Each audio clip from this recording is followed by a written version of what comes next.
Don Westfall along with Dan McCarger back here in downtown Mankato to close out tonight's broadcast. Mavericks with a 3-1 win tonight. Dan, we're going to get into some highlights and maybe the stat that we'll look at to spend a little bit of time. Mavericks 35-13 shots on goal.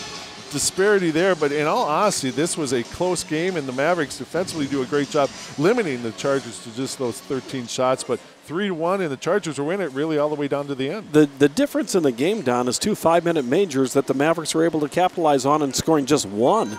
And that the Chargers were able to keep it to 1 and made it close. Otherwise, they could have been a blowout in favor of the Mavericks, but they got the goaltender they needed, and they had a chance late in the game, and I'm sure that's all they're really hoping for is for tomorrow afternoon. The same thing, have a chance in the third period, and they did.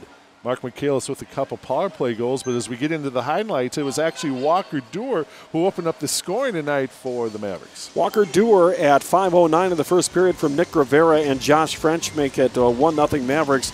Walker's 9th of the season, Rivera's 9th assist, and Josh French's 6th. It's 1-0 Mavericks. Then Mark Michaelis, during the 5-minute major, a power play goal at 4:48 from Charlie Gerard, and Ian Scheid makes it 2-0 Mavericks. It's 2-0 Mavericks midway through the second period.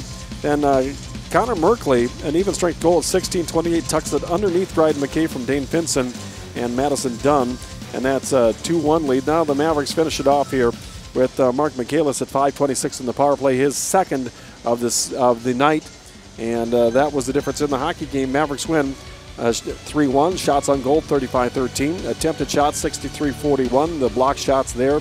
Penalty minutes in all, and Mavericks winning the face-off battle again tonight 32-24.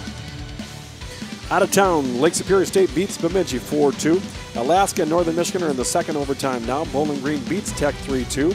UConn upsets UMass tonight 4-3. UMD and St. Cloud tied in the third, and the Gophers come from behind to down Michigan 3-2 in overtime.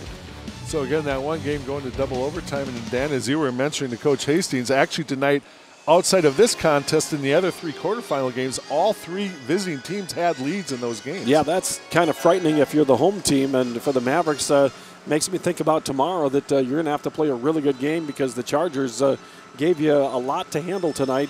You're able to handle it, but without a couple of 5-minute majors, maybe you don't win this one.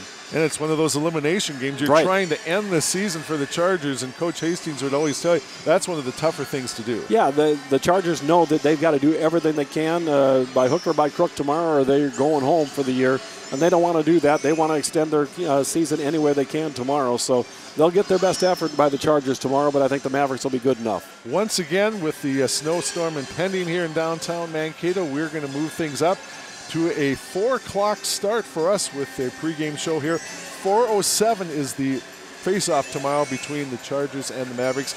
Game 2 of this WCHA quarterfinal contest. But in Game 1 tonight, again, on the heels of a couple of power play goals by Mark Michaelis, Minnesota State with a 3-1 win over Alabama Huntsville. For Dan McCarger, I'm Don Westfall, the rest of the students from Bethany Lutheran College. We thank you for watching this tonight. We'll see you tomorrow afternoon, Game 2, 4 o'clock for Mankato.